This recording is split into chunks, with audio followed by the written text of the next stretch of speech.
ഇങ്ങനൊരു വചനം നമ്മൾ വായിക്കും. മരണത്തിന് മുൻപ് ആരെയും ഭാഗ്യവാനെന്ന് വിളിക്കരുത്, മരണത്തിലൂടെയാണ് മനുഷ്യനെ അറിയുന്നത്. മരണത്തിന് മുൻപ് ആരെയും ഈ ലോകത്തിലെ അവരുടെ സ്ഥാനമോ സാമ്പത്തിക സ്ഥിതിയോ സൗഭാഗ്യങ്ങളോ കണ്ട് ആരെയും ഭാഗ്യവാനെന്ന് വിളിച്ചിരുത്. മരണത്തിലൂടെയാണ് മനുഷ്യരെ അറിയുന്നത്. ഇതിലൊരു വലിയ സത്യമുണ്ടെന്ന് ഞാൻ കഴിഞ്ഞ 4 വർഷങ്ങളിലധികമായി ഇറ്റലിയിലെ ഒരു ഹോസ്പിറ്റലിൽ ചാപ്ലൈനായിട്ട് ജോലി ചെയ്യാൻ, മെഡിക്കൽ കോളേജിൽ ഒരു ദിവസം ഒരു 7 പേർക്ക് വരെ ഒറ്റ ദിവസം അന്ത്യകൂദാശ കൊടുത്തിട്ടുണ്ട്. ഇവിടെ ഫൊറോണപ്പള്ളിയിൽ അത്രയും വരില്ലായിരിക്കും അല്ലേ, 7 എത്തുവല്ലായിരിക്കും ഒരു ദിവസം അല്ലേ.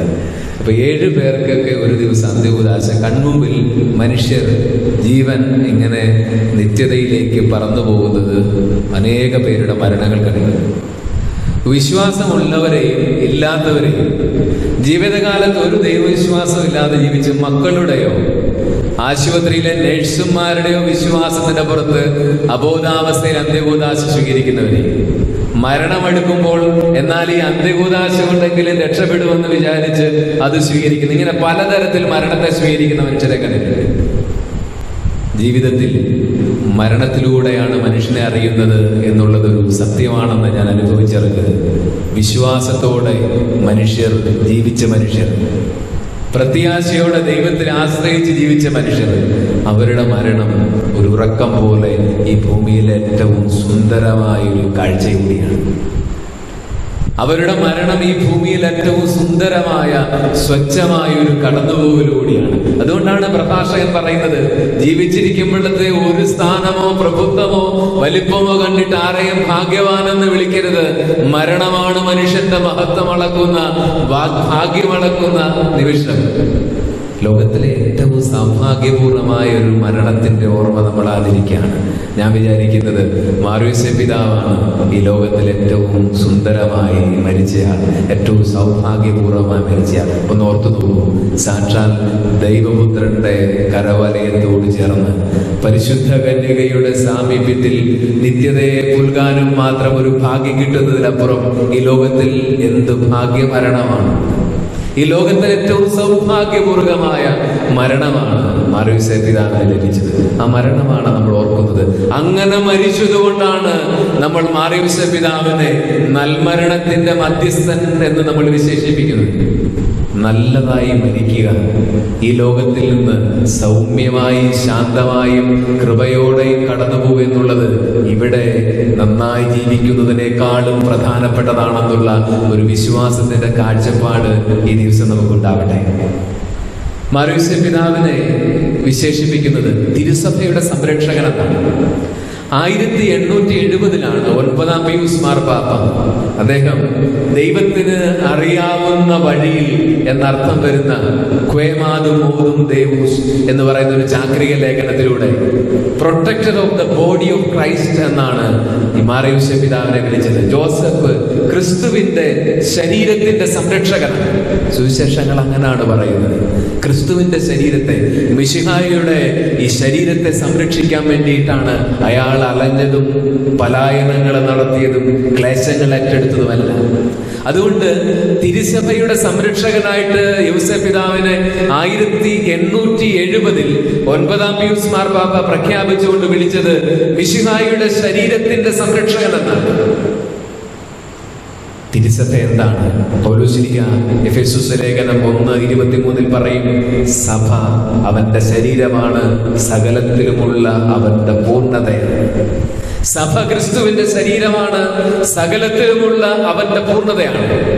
വിശുദ്ധ ജോൺ മരിയ ദിയാനി ഇടവക വൈദികരുടെ മധ്യസ്ഥനാണ്. അദ്ദേഹം പറയുന്ന ഒരു വാചകമുണ്ട്, കുഞ്ഞുങ്ങളെ, നമ്മൾ കത്തോലിക്കർക്ക് ഏറ്റവും വലിയ തെറ്റുകൾ പറ്റുന്നത് നമുക്കും നമ്മുടെ വിശ്വാസത്തിന്റെ രഹസ്യങ്ങളെ കുറിച്ച്, സഭയുടെ അടിസ്ഥാനങ്ങളെ കുറിച്ച് യാതൊരു ധാരണയുമില്ലാത്തതുകൊണ്ടാണ് നമ്മൾ കത്തോലിക്കർക്ക് തെറ്റുപറ്റുന്നത്.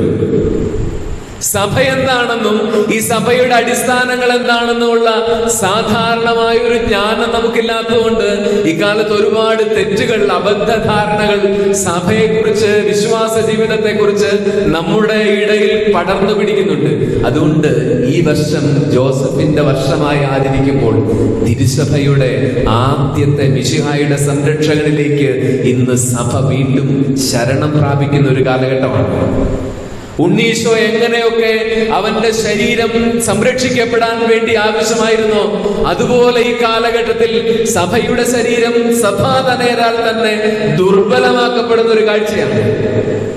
ദുർബലമായൊരു സഭാഗാത്രത്തിന് ഇന്ന് സ്വർഗീയമായ മിശിഹായുടെ ശരീരത്തിന്റെ സംരക്ഷകന്റെ തുണ ആവശ്യമാണ്. യൗസപിതാവിനെ സഭയുടെ സംരക്ഷകനായിട്ട്, സഭ എന്താണ്? അത് മിശിഹായുടെ ശരീരമാണ്. പൊളാറാമൻ മാർപ്പാപ്പ ഇങ്ങനെ പറയും, എല്ലാ നവീകരണങ്ങളും ആരംഭിക്കേണ്ടത് ഈ സഭ എന്താണെന്നും സഭയിൽ നമ്മുടെ ഭാഗധേയം എന്താണെന്നുമുള്ള ആത്മാവബോധത്തിൽ നിന്നാണ്. സഭയെക്കുറിച്ചുള്ള ഒരു അറിവിൽ, അവബോധത്തിൽ ജീവിക്കുമ്പോഴാണ്, സഭയെ സ്നേഹിച്ചുകൊണ്ടും ജീവിക്കുമ്പോഴാണ് ക്രിസ്തീയ ജീവിതത്തിന് ഒരർത്ഥം ഉണ്ടാകും. നമ്മളൊക്കെ വിചാരിക്കുന്നത്, ധാരാളം ആളുകൾ പറയും, ഇന്ന് ഫേസ്ബുക്കുകൾ തുറക്കുമ്പോൾ, വാട്സപ്പ് മെസ്സേജുകളിലൊക്കെ വരുമ്പോൾ, യേശുവിനെ ഒരാദർശ പുരുഷനായിട്ടും അനുകരിക്കേണ്ട മഹാമാതൃകയായിട്ടും കർത്താവിനെ പ്രതിഷ്ഠിക്കുക. പക്ഷെ യേശുവിന്റെ ശരീരമുണ്ടല്ലോ, ഈ സഭയെ എങ്ങനെയൊക്കെ വികൃതമായിട്ട് ചിത്രീകരിക്കാമോ അതിന്റെ അങ്ങേയറ്റം ഈ സഭയെ വികൃതമായിട്ട് ചിത്രീകരിക്കുന്ന ഒരു പ്രവണത ഇന്ന് വർദ്ധിച്ചു വരുന്നുണ്ട്.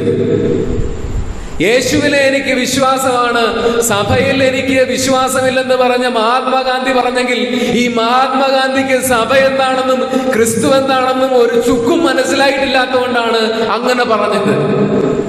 ചുക്ക് എന്ന് പറഞ്ഞതുകൊണ്ട് അതൊരു മോശം പദമാണെന്ന് നിങ്ങൾ തെറ്റിദ്ധരിക്കാൻ പാടില്ല.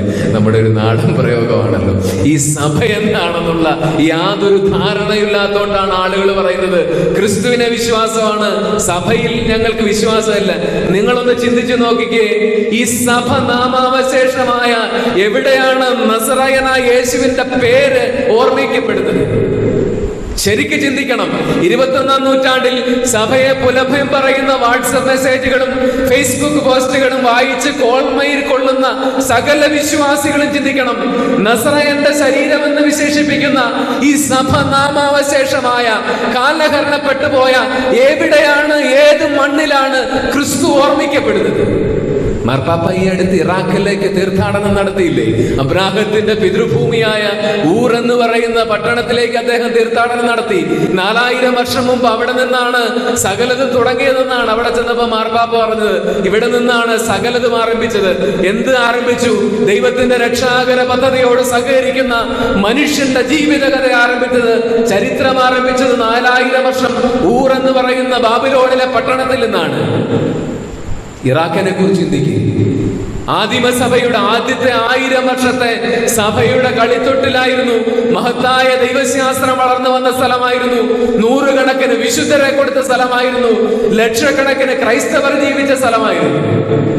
കൊന്നും വംശഹത്യ നടത്തിയും അടിച്ചോടിച്ചും നാട് കടത്തിയും അവിടെയുള്ള സകല ക്രൈസ്തവരെയും ഇല്ലായ്മ ചെയ്തിട്ട് ഇന്ന് എത്ര പേര് നസ്രായനെ അവിടെ അറിയും?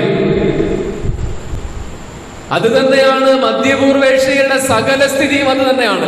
ഒരു കാലത്ത് പ്രൗഢമായിരുന്ന ക്രൈസ്തവ കേന്ദ്രങ്ങൾ, 100 കണക്കിന് ലക്ഷക്കണക്കിന് ക്രിസ്ത്യാനികൾ ജീവിച്ച സ്ഥലങ്ങൾ, ആരാധനാലയങ്ങൾ ഉണ്ടായിരുന്ന സ്ഥലങ്ങൾ, ഇന്ന് ക്രിസ്ത്യാനികളുടെ ഒരെണ്ണം പോലും കാണാത്ത അവിടെ എവിടെയാണ് നസറായനായ യേശു ഓർമ്മിക്കപ്പെടുന്നത്? അപ്പോൾ യേശു ജീവിക്കുന്നത് എങ്ങനെയാണ്? യേശു ഓർമ്മിക്കപ്പെടുന്നത് എങ്ങനെയാണ്? അവന്റെ ശരീരമായ സഭയിലൂടെയാണ്. ആ തിരിച്ചറിവുണ്ടായിരുന്നുകൊണ്ടാണ് മഹാപ്രേക്ഷിതൻ പൗലോസ് പറഞ്ഞത്, സഭ അവന്റെ ശരീരമാണ്, സകലത്തിലുമുള്ള അവന്റെ പൂർണ്ണതയാണ്. ഈ സഭ അവന്റെ ശരീരമാണെന്ന് പൗലോസിന് കിട്ടിയ ദർശനം സ്വർഗം തന്നെ, നസറായനായ യേശു തന്നെ കൊടുത്ത ദർശനമാണ്. ദമാസ്കസിന്റെ കവാടത്തിൽ അവിടെയുള്ള ക്രൈസ്തവരെ കൂടി പീഡിപ്പിക്കാൻ വേണ്ടി പ്രധാന പുരോഹിതനിൽ നിന്ന് ജെറൂസലേമിൽ നിന്ന് തീട്ടൂരം മേടിച്ചിട്ട് കുതിരപ്പുറത്ത് പോകുന്ന പൗലോസാണ് യേശുവിനെ കണ്ടിട്ടും നിലത്ത് വീഴുന്നപ്പോൾ അവനോട് ചോദിക്കുന്ന ചോദ്യമുണ്ട്, യേശു മരിച്ച് ഉദ്ധാനം ചെയ്തിട്ട് 10-30 വർഷം കഴിഞ്ഞത്തെ കഥയാണ് ഈ പറയുന്നത്. അപ്പോൾ അവനോട് ചോദിക്കുകയാണ്, ഈ പൗലോസിനെ ആദിമസഭ എങ്ങനെയൊക്കെ പീഡിപ്പിക്കാമോ അങ്ങനെ പീഡിപ്പിച്ച ക്രിസ്ത്യാനികളെ തേജോവധം ചെയ്ത പൗലോസ് സാവൂളിനോട് ചോദിക്കുകയാണ്, സാവൂൾ സാവൂൾ, നീ എന്തിനെന്നെ പീഡിപ്പിക്കുന്നു? ക്രിസ്തുവിന്റെ ഉദ്ധാനം കഴിഞ്ഞിട്ട് വർഷം 30-ലേറെ കഴിഞ്ഞപ്പോഴാണ് ഈ ചോദ്യം. ഈ സാവൂൾ അവന്റെ ജീവിതകാലത്ത് നസറത്തിൽ യേശുവിനെ കണ്ടിട്ടുകൂടിയില്ല. പിന്നെങ്ങനെയാണ് ഈ സാവൂൾ 10-30 വർഷം ഉദ്ധാനത്തിന് ശേഷം നസറയനെ പീഡിപ്പിക്കുന്നത്? എങ്ങനെയാണ്? എവിടെയൊക്കെ സഭ പീഡിപ്പിക്കപ്പെടുന്നു അവിടെ നോക്കുന്നത് ക്രിസ്തുവിനാണ്, അതവന്റെ ശരീരമാണ്. സഭ ക്രിസ്തുവിന്റെ ശരീരമാണ്, എല്ലാറ്റിലുമുള്ള അവന്റെ പൂർണ്ണതയാണെന്ന് പൗലോസ് പറയുന്നത്. സ്വർഗത്തിൽ നിന്നുള്ള സ്വരം കേട്ടിട്ടാണ് നീ എന്തിനാണ് എന്നെ പീഡിപ്പിക്കുന്നത്? പൗലോസ് പീഡിപ്പിച്ചതൊക്കെയും നസറായന്റെ ശരീരത്തെ, അവന്റെ സഭയാണ്. അതുകൊണ്ട് ഈ കാലത്തുള്ള എല്ലാ വിശ്വാസികളും അറിഞ്ഞിരിക്കേണ്ട ഒരു കാര്യമുണ്ട്. ക്രിസ്തുവിന്റെ കടുത്ത ആരാധകർ എന്ന് പറഞ്ഞിട്ട് ക്രിസ്തുവിൽ മാത്രം മതി സഭ വേണ്ടെന്ന് പറഞ്ഞ് ഫേസ്ബുക്കുകളിലും വാട്സപ്പുകളിലും നിർത്താതെ എഴുതുന്ന ആരും ക്രിസ്തുവിനെ സ്നേഹിക്കുന്നവരല്ല. അവർക്ക് വേണ്ടത് ക്രിസ്തുവിന്റെ ഭൗതിക ശരീരമായി ഈ സഭയെ, നസറയന്റെ ഓർമ്മയും അവന്റെ നാമവും കൊണ്ട് നിലനിർത്തുന്ന ഈ സഭയെ ഇല്ലാതാക്കിയിട്ട് നസറയന്റെ പേര് ഈ ഭൂമുഖത്ത് നിന്ന് ഇല്ലാതാക്കണമെന്നുള്ള പൈശാചിക തന്ത്രമാണ്. അതുകൊണ്ട് സഭ യേശുവിന്റെ ശരീരമാണെന്ന് ഉള്ള തിരിച്ചറിവ് നമുക്ക് വേണം. എങ്ങനെയാണ് സഭയിൽ കുറവുകൾ ഉണ്ടാവുന്നത്? ഈ ഉദ്ധിതന്റെ ശരീരം നിർമ്മിക്കപ്പെട്ടിരിക്കുന്നത് നമ്മളെപ്പോലെയുള്ള സാധാരണ മനുഷ്യരാലാണ്. മോഹവും ആഗ്രഹങ്ങളും ശരീരത്തിന്റെ ഇഷ്ടങ്ങളും സ്വാർത്ഥതയും അധികാരമോഹവും ധനമോഹമുള്ള നമ്മളെ പോലെയുള്ള സാധാരണ മനുഷ്യരെ കൊണ്ട് അവന്റെ ഉദ്ധിത ഗാത്രം നിർമ്മിക്കപ്പെട്ടിരിക്കുന്നതുകൊണ്ടാണ് സഭയിൽ കുറവുകൾ ഉണ്ടാവുന്നത്.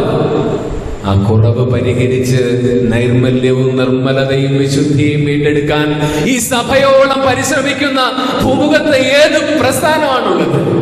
തെരഞ്ഞെടുപ്പിന്റെ കാലമല്ലേ? രാഷ്ട്രീയ പാർട്ടികൾ മാറി മാറി അപവാദങ്ങളെ പ്രചരിപ്പിക്കുന്ന കാലമല്ലേ? ഈ ഭൂമിയിൽ ഇതുപോലെ തെറ്റുതിരുത്തുകയോ ആദിറവിൽ നൈർമല്യത്തിലേക്ക് തിരികെ പോകാൻ ആഗ്രഹിക്കുകയോ ചെയ്യുന്ന വേറെ ഏത് മാനുഷിക പ്രസ്ഥാനമാണുള്ളത്? അങ്ങനെ തിരുത്തുന്ന, നവീകരിക്കുന്ന, നിർമ്മലയാകാൻ ആഗ്രഹിക്കുന്ന സഭ തന്നെയാണ് അത് യേശുവിന്റെ ശരീരമാണെന്ന് വിശ്വസിക്കാനുള്ള ഏറ്റവും വലിയ തെളിവ്. ജോസഫിനെ, നസ്രത്തിലെ ആശാരിപ്പണിക്കാരനെ, ക്രിസ്തുവിന്റെ ശരീരത്തിന്റെ സംരക്ഷകനെ എവിടെയൊക്കെ ഓർക്കുന്നോ അവൻ സഭയുടെ സംരക്ഷകൻ കൂടിയാണ്.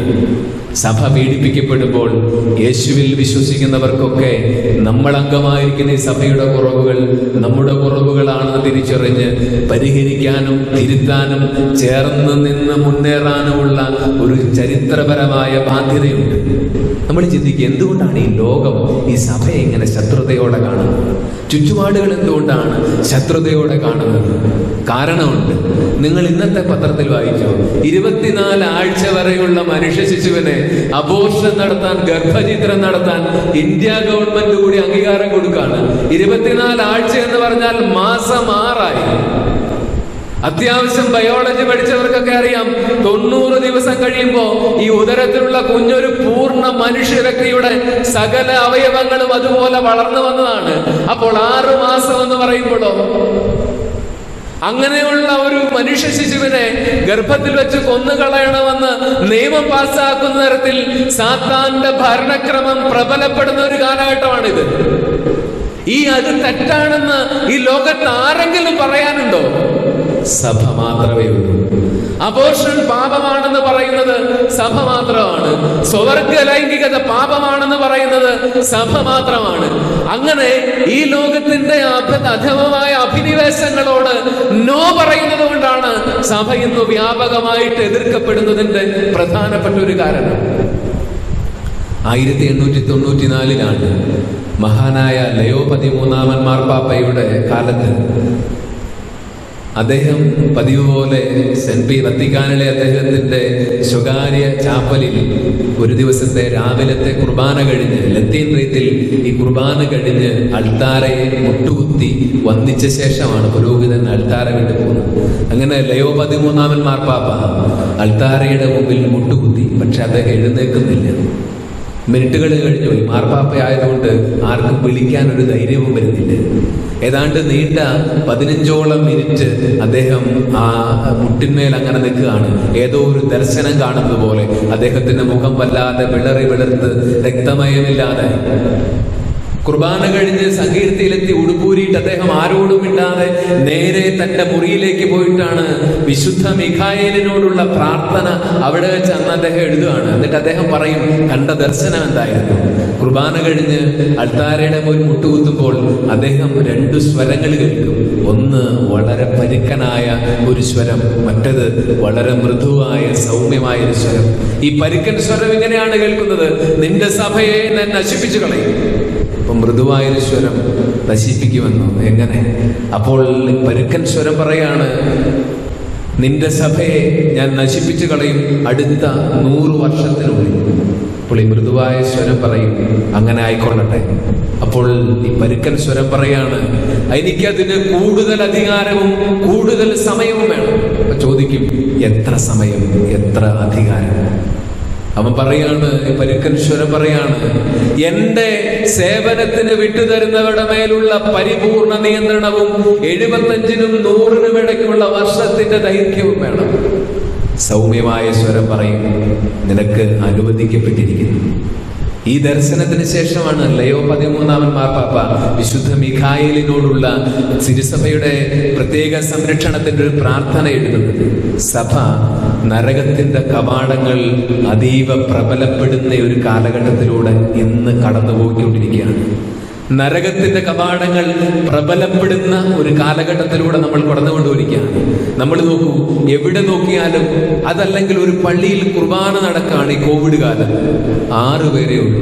ഇടവകയിലുള്ള ഒരാൾക്ക് തോന്നുവാണ്, ഉടനെ ഹെൽത്ത് ഡിപ്പാർട്ട്മെന്റ് വിളിച്ചു പറയണത്, ഇവിടെ ബൈബിൾ കൺവെൻഷൻ നടത്തുന്നു, അച്ഛൻ ഇടവക്കാരെ മുഴുവൻ കൂടി കൊറോണ പരത്തുന്നുവെന്ന് പറയാൻ തോന്നിക്കണമെങ്കിൽ അത് മാനുഷികമോ ദൈവികമോ സമൂഹത്തിന്റെ സുസ്ഥിതിയെ കുറിച്ചുള്ള ചിന്തയല്ല, സഭയെ അപമാനിക്കണം െന്നുള്ള പൈശാചിക തന്ത്രമാണ്.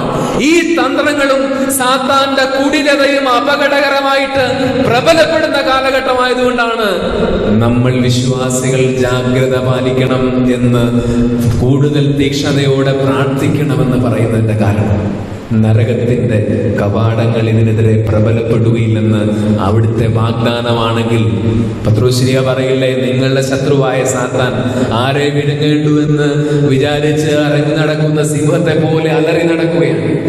സാത്താൻ വർദ്ധിത വീര്യത്തോടെ സഭയെ പിടിച്ചുകുലുക്കുന്ന ഒരു കാലഘട്ടമാണ്. അനേകം പേരുടെ വിശ്വാസം നൽകി വിളിക്കപ്പെട്ടവർ, സാക്ഷ്യത്തിന് വിളിക്കപ്പെട്ടവരുടെ ജീവിതത്തിലെ ഇടർച്ചകൾ നമ്മൾ കേൾക്കും. സഭ നിർമ്മിക്കപ്പെട്ടിരിക്കുന്നത് ബലഹീനരായ മനുഷ്യരെ കൊണ്ടാണെന്നുള്ള ഒരു തിരിച്ചറിവോടുകൂടി സ്നേഹിതരെ, തിരുസഭയെ സ്നേഹിക്കാനാണ് ഈ സഭയുടെ സംരക്ഷകനായ മിശിഹായുടെ ശരീരം പൊതിഞ്ഞു പിടിച്ച് നീണ്ട പലായനങ്ങൾക്കും അലച്ചിലിനും പ്രവാസത്തിനും മടി കാണിക്കാതിരുന്ന വിശുദ്ധ ഔസേപ്പ് പിതാവിന്റെ ജീവിതം നമ്മളെ ക്ഷണിക്കുന്നത്. നമ്മൾ ജോസഫിനെ ഓർക്കുകയായിരുന്നു കഴിഞ്ഞ 3 ദിവസങ്ങൾ. ദൈവത്തോട് സഹകരിച്ച് ദൈവത്തിന്റെ രക്ഷാകര കർമ്മത്തിന് നമ്മൾ ഈ കാണുന്ന രീതിയിൽ ഈ കൃപാസാഗരമായ സഭയുടെ തുടക്കത്തിന് ദൈവസംഗീതത്തോട് സഹകരിച്ച ജോസഫ് ഒരു പ്രധാന വ്യക്തിയാണ്. ഔസേപ്പ് തിരുസഭയുടെ സംരക്ഷകനാണെന്ന് പറഞ്ഞു വണങ്ങുമ്പോൾ ഔസേപ്പ് പിതാവിനെ പോലെ ഈ സഭയെ ഈ കാലഘട്ടത്തിൽ പ്രാർത്ഥിച്ച് പരിഹാരം ചെയ്ത് സ്നേഹിച്ച് ശക്തിപ്പെടുത്താനും വളർത്താനുമുള്ള ഒരു ഉത്തരവാദിത്വം നമ്മളിൽ ദൈവം ഏൽപ്പിക്കുന്നുണ്ട്. നരകത്തിന്റെ കവാടങ്ങൾ ഇതിനെതിരെ പ്രബലപ്പെടുമോ എന്ന് വിശ്വാസികൾ സംശയിക്കുന്ന ഈ കാലഘട്ടമാണ്. നമുക്ക് ഒരുമിച്ച് പ്രാർത്ഥിക്കുകയും പരിഹാരം ചെയ്യുകയും ഈ സഭയ്ക്ക് ചേർന്ന് നിന്നതിനെ സ്നേഹിക്കുകയും ചെയ്യാം. ഓരോ വിശ്വാസിയും മറക്കാതെ ഓർക്കേണ്ട കാര്യം, സഭ ഇല്ലാതായി പോയ ഒരിടത്തും യേശു ഓർമ്മിക്കപ്പെടുന്നില്ല എന്നുള്ളതാണ്. അങ്ങനെയെങ്കിൽ ഇന്നത്തെ സകല കൂലിയെഴുത്തുകാരും അപവാദ പ്രചരണക്കാരും ശ്രമിക്കുന്നത് ഈ സഭയെ നശിപ്പിച്ച് നസ്രായന്റെ ഓർമ്മയില്ലാതാക്കി കളയാനാണ്. യേശുവിന് അവന്റെ ശരീരത്തെ സംരക്ഷിച്ച വിശുദ്ധ ഔസേപ്പ് പിതാവിനോട് ചേർന്ന് നമുക്ക് ഈ സഭയാവുന്ന ശരീരത്തെ പടുത്തുയർത്താം. സ്നേഹിച്ചും തിരുത്തിയും പ്രോത്സാഹിപ്പിച്ചും സംരക്ഷിച്ചും പരിഹാരം ചെയ്തും ഈ സഭയാവുന്ന മിശിഹായുടെ ശരീരത്തെ നമുക്ക് പണിതുയർത്താം. അതിന് യേശുപിതാവ് നമുക്ക് എല്ലാവർക്കും മാതൃകയാവട്ടെ. പിതാവിൻ്റെയും പുത്രൻ്റെയും പരിശുദ്ധാത്മാവിൻ്റെയും നാമത്തിൽ ആമേൻ.